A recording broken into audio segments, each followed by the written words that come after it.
Well, hello everyone. So, here we are in Point Pleasant, West Virginia.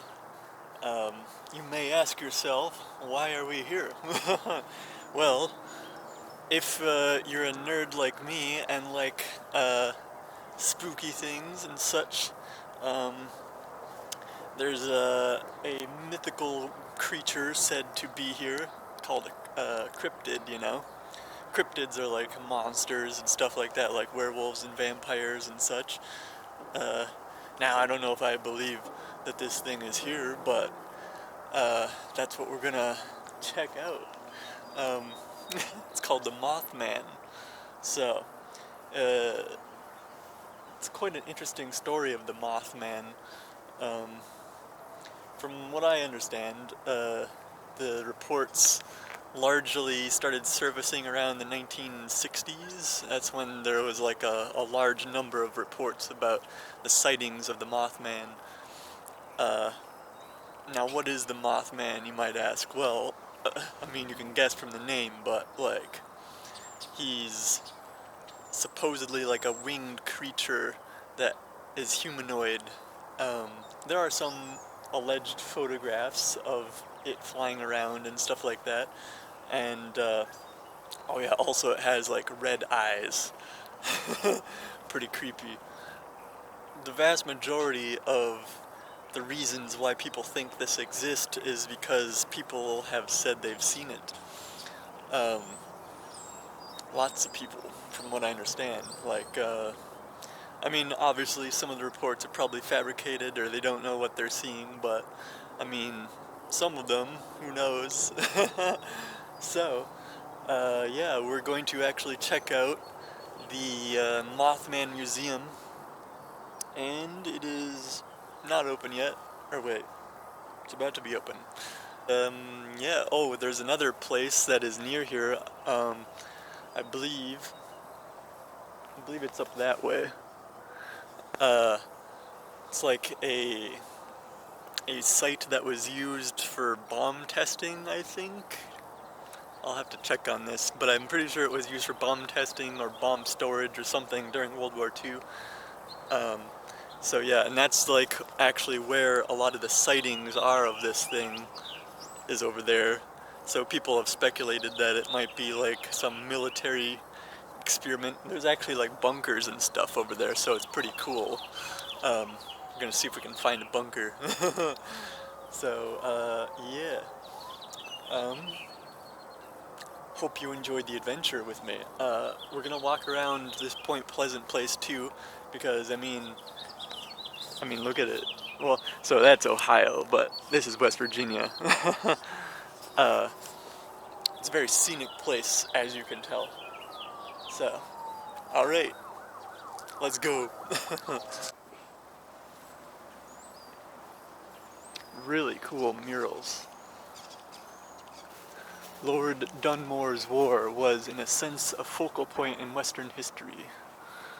From Point Pleasant and Camp Charlotte, they scattered far and wide to fight the coming battle for independence, some on the shores of the Atlantic and some on the forests of the Southwest.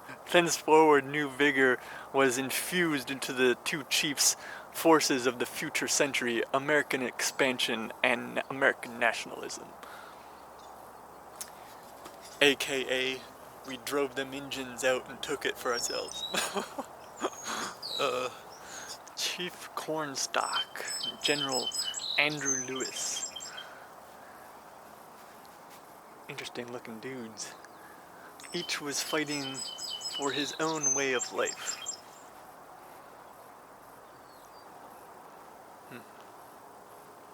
So here you got the Americans, the frontiersmen, fighting the Indians, the Native Americans.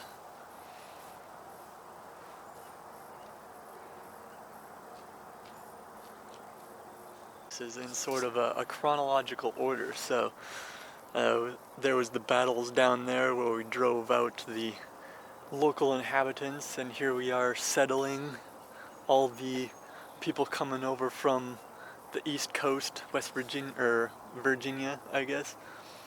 And then they're establishing the town here, the Earl of Dunmore, and throwing the Boston Tea Party.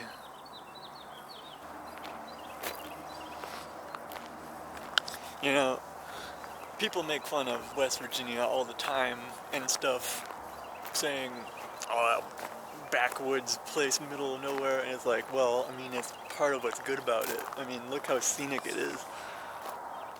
Aesthetically, it's very good looking. This is one of the most underrated states in terms of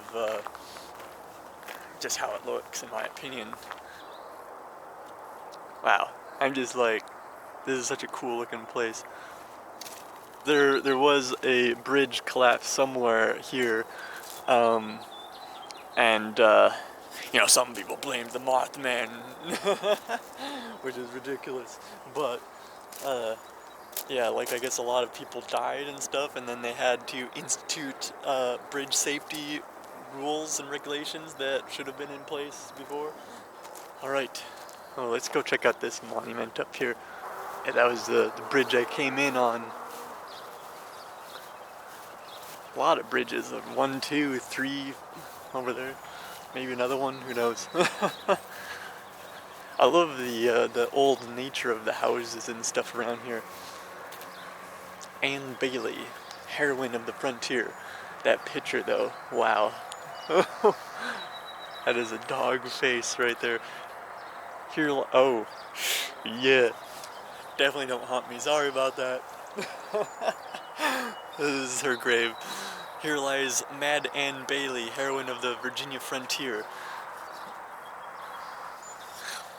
You might ask though why I'm like paranoid about being haunted for dissing a grave is because it's happened before. Like one time when I was in Ohio, and I looked at a grave and I was seeing the Masonic symbol of the dude, and then there was like a female version of the Mason symbol, and I made a joke like, ha, she wants to be part of his club, you know. And then that night I had nightmares, and I saw the image of the gravestone in my head, and I woke up with like severe anxiety. So, sorry ma'am. I didn't mean to say you're ugly or anything. You're actually quite beautiful. The chief event of Lord Dunmore's War. Monument was erected in 1909 in commemoration of the Battle of Point Pleasant. It was clearly dearly bought, one man out of every 5 of their number engaged being killed or wounded. Cornstalk atrociously murdered by the whites at Point Pleasant. Oof. November 10th, 1777. 3 years and 1 month after the battle. Damn. Probably some bad juju from that guy. He's like, these damn white people taking over my land and then they murdered me. Oh, I was right, there is another bridge over there. Huh. Yeah, we lost one bridge, but you know, we got like 20 others, it's okay. The magazine, dedicated to the militiamen who were buried in the magazine and the surrounding battlefield on October 11th, 1774. The magazine, used for storage of gunpowder, food, grain, etc. after the battle, was used to entomb the body of Colonel Charles Lewis and others who died in the battle. Interesting. So, here, man, we are on top of like a burial ground, basically. Well, this is a very like cool park, I won't lie. I'm gonna go read some more plaques, but I won't film it. I think we've read enough plaques already. Well, for this park anyway. I think we've got the general gist of the story of what happened here.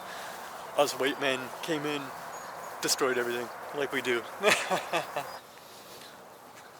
This is such an old looking town though. It's very cool looking. Like, a lot of Midwestern towns don't have a lot of like culture and stuff because they're not old like this one. Like, I mean, you saw like the battle that founded this place was like literally around the same time as the founding of the country, so like this place has been around for a hot minute.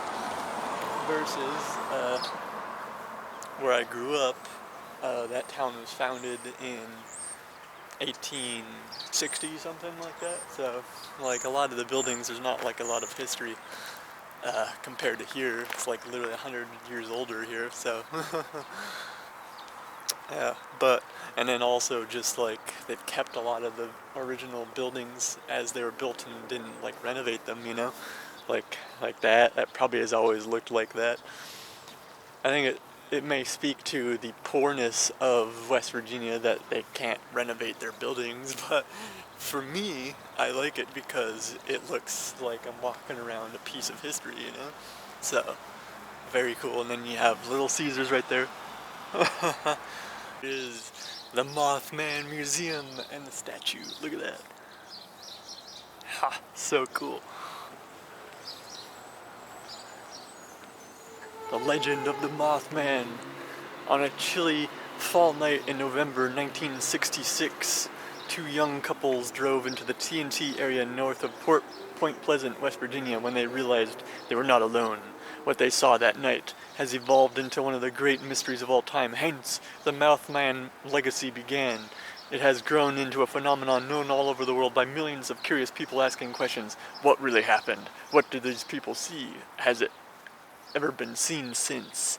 It still sparks the world's curiosity. The mystery behind Point Pleasant, West Virginia's Mothman.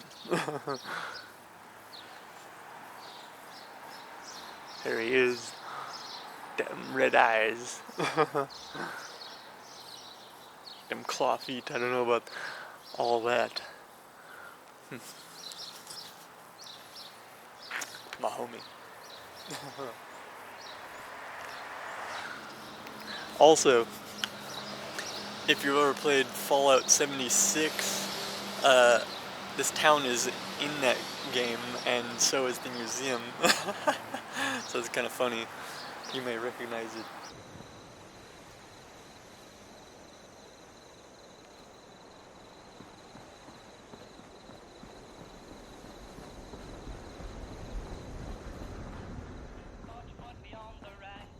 If you did play that. A young couple hangs out at a desolate spot known as the TNT area, a decommissioned World War II era ammunitions depot. The couple realizes they are not alone. Wings wrapped around So cool. their back. Just as suddenly as the creature appeared before them, it vanishes. The terrified couple hits the town. So yeah, the Men in Black. The Men in Black basically are like a legend said to show up after sightings of paranormal activity happens, much like the movie Men in Black, you know. Like, there's some debate about whether or not they are actually supernatural themselves, or another government experiment or something like that.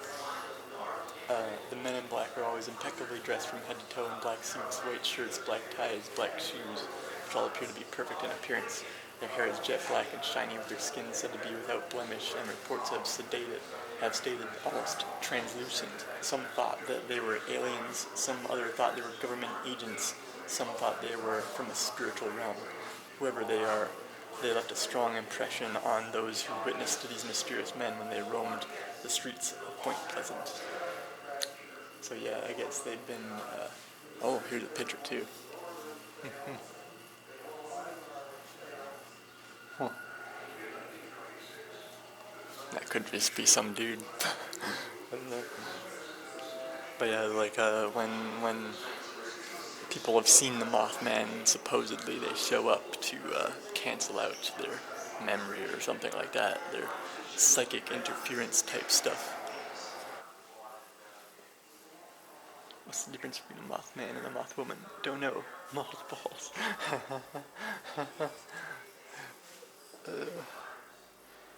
I'm not saying it's aliens, but it's aliens. Who dis? Suit worn by guest of honor John Keel. Oh yeah, John Keel. Nice. Yeah, he's a pretty cool author. He's written numerous books on paranormal and UFO activity, including Eighth Tower. by John Keel. Yeah, so in The Eighth Tower, I haven't read the whole thing, but I read part of it, and he purports to the idea that there is a strong connection between the UFO and the paranormal, in fact, that they are possibly one and the same. Because there's a lot of commonality between the occurrences, you know, like electromagnetic interference and stuff like that, and he had this idea that UFOs are on a different spectrum of light, and that's why we can't see them. That's their cloaking, you know. So, and then sometimes they bleed through into the spectrum of light that is visible to us, and that's how we come to see them. And that's why we can't see them normally. So it says John Keel finds impossible coincidences and strange phenomena would follow him wherever he traveled. He would find the same thing happening with many eyewitnesses of the creature that dubbed it the Mothman. Keel stayed in contact with some of the eyewitnesses for many years and would frequently travel back to Point Pleasant from his home in NYC to conduct more investigations. Project Blue Book. Oh yeah, that is really interesting. If you ever have a chance to look up some of those files on the CIA reading room, you'll find all kinds of crazy stuff. I mean, there are actually documents speaking of the CIA investigating things like teleportation and telekinesis and psychokinesis and all kinds of stuff. They talk about the astral realm, that they proved it exists in the CIA documents. So, yeah, if you are a skeptic, just read what the CIA has to say about it.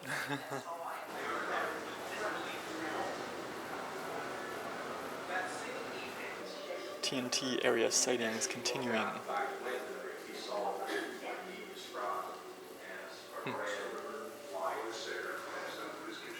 Mothman and UFOs remain unexplained. 1967. 37 cars and trucks fell into the river. Charlene's car hung precariously on what remained of the bridge. It was the worst road bridge disaster in U.S. history. Okay, well, very cool. I'm gonna go read some more of this stuff off camera.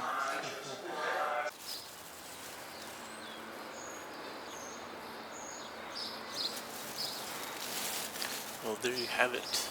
I think whether you're a skeptic or not, it still is very interesting and cool and fun, you know?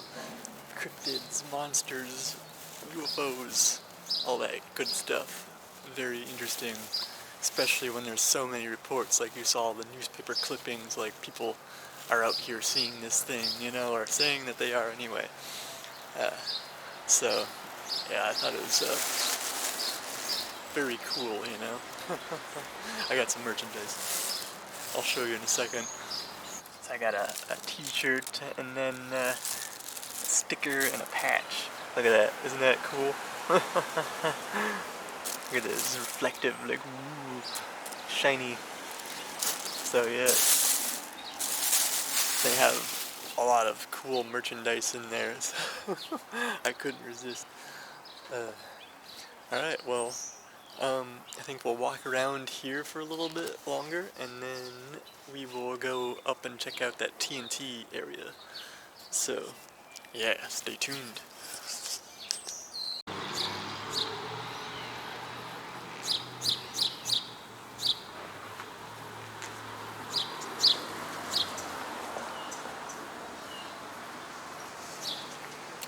Ooh, comic book store. Open now? Oh, sorry, we're closed. No, they're not open on Tuesdays. Damn, dog, damn. Shoot. You don't see many comic book stores. That's what I mean by this place is like an old, classic American town. You know, they got a lot of cool stuff that you don't see anywhere else. Welcome to Point Pleasant, the movie theater.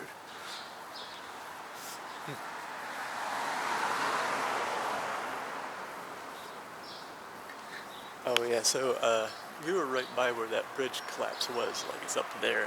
So we're gonna walk over to that, see if we can see any remains of it. So apparently it was like a link in the suspension that snapped on it, and that's what caused the collapse. So it was not the Mothman, at least as far as we know. Fort Blair was built here in 1774 and later Randolph, the center of Indian activities. Here are the here are the graves of Mad Ann Bailey, Border Scout and Cornstalk Shawnee chief held hostage and killed here in 1777. Damn.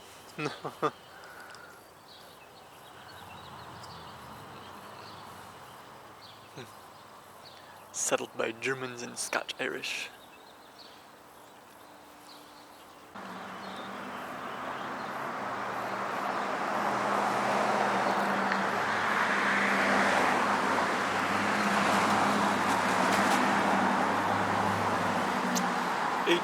'87. Yeah, I was gonna say it doesn't look that old. So up there is the train line that goes to the train bridge. Yeah, we're gonna circle this back around and see if we can find the location of that bridge collapse. Now, I bet this train line up here comes from the coal mines of West Virginia.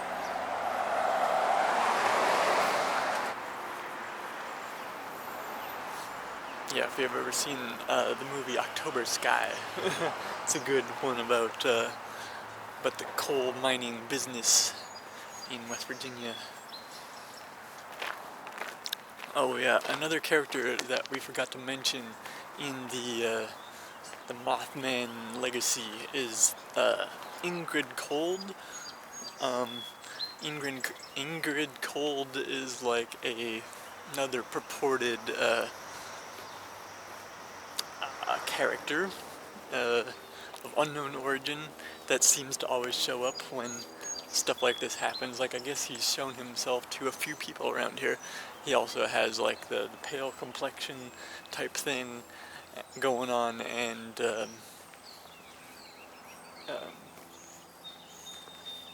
yeah, he has like psychological interference with the people. People who have seen him, I guess, have been traumatized and stuff like that. Let's see.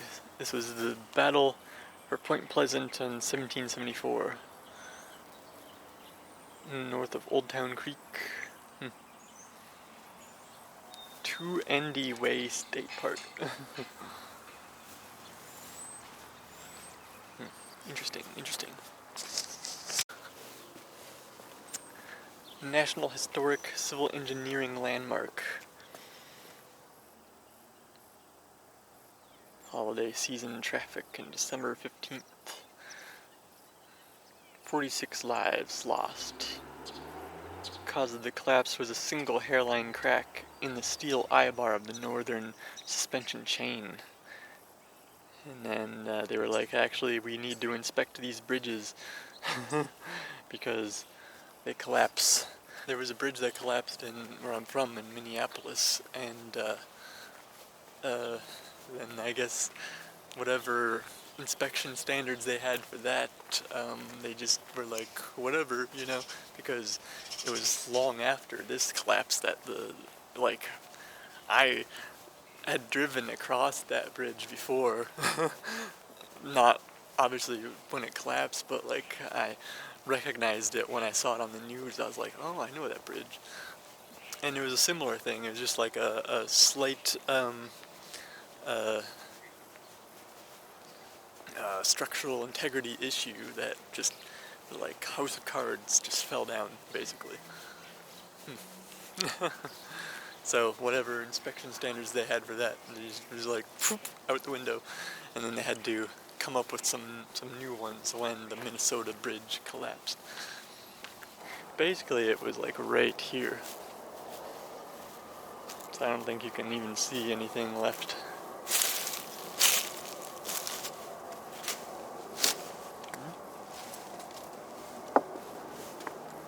shaky rocks.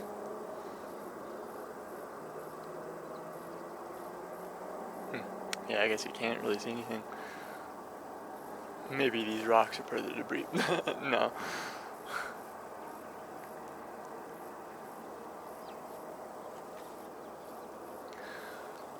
Okay, well, I don't know what else there is to film here, but if there is, I'll film it. But otherwise, we're gonna head to the bunker area.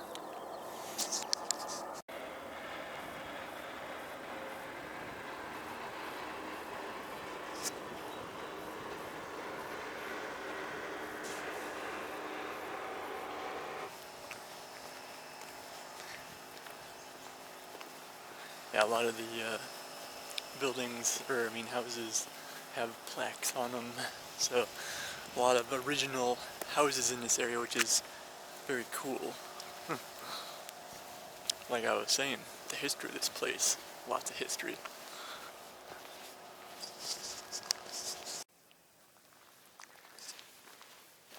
So, according to Google Maps, it says that this is the area for the TNT igloo. Might have to go searching for it a little bit though. TNT dome. Should be up ahead, I think.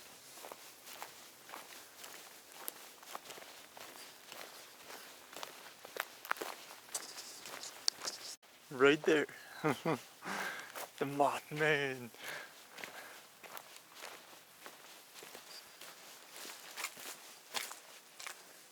Genus unknown. Can we, damn. I guess welded shut.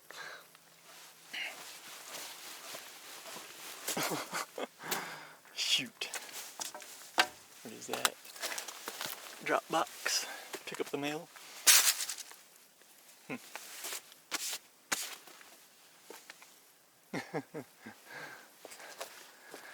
Huh. So, I guess this is where, people say he lives, the Mothman, because they've seen him here multiple times. Therefore, if you've seen him here multiple times, he must live here. You can kind of see how something would live here if if it wasn't trying to be seen that this would be an optimal place for it to be, can't you? Because, like, just absolute desolate wilderness. See, like, is that another igloo? Or what?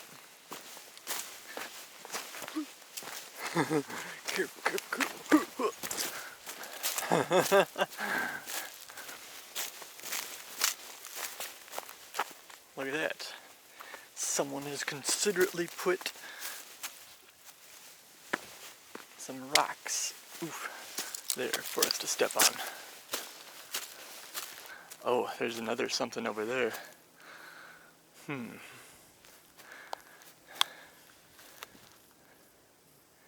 Let's go check it out.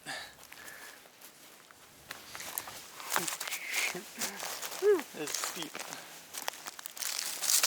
So apparently, yeah, these bunkers, let me actually read you the thing that it says.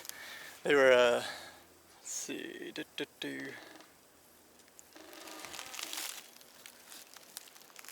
Oh.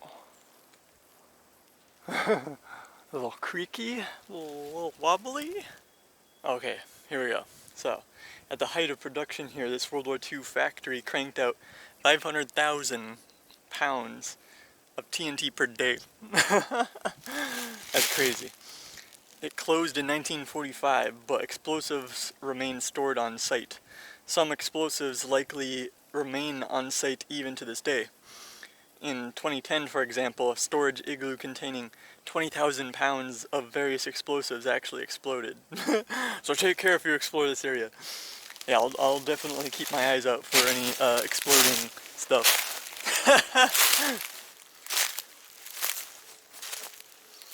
Oh yeah, here we go. I was right. There is one here.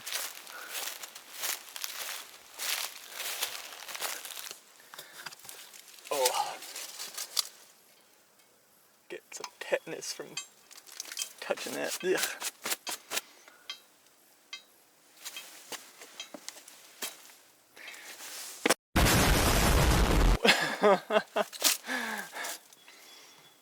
Oh my god. Hey. Yeah, we're not gonna show that. My tan from Mexico right now is peeling off, and it's not pretty. I know I've seen pictures inside these things though, so I don't know how many of them there are or which ones are open, but it'd be cool to see inside.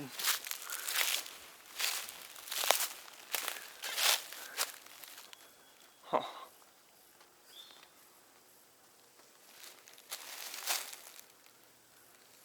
Let's get a view from up there. Oh. Like, this has gotta be something, right? I mean, there aren't just huge bumps like this. It's probably something underneath here, I would guess. What a location, though, for a bunker. Like, if there was ever any aerial reconnaissance being done on bomb production in the United States, like, they would not have found this place. Never, ever, ever. Locked away in the woods. Yeah, I wonder if there's like some kind of massive underground tunnel network here. I wouldn't be surprised. Because, I mean, look at it. Crazy. I think that concludes the Mothman adventure. I hope you've enjoyed. Whether or not you're into this stuff, I hope it was interesting for you. Alright, peace everyone.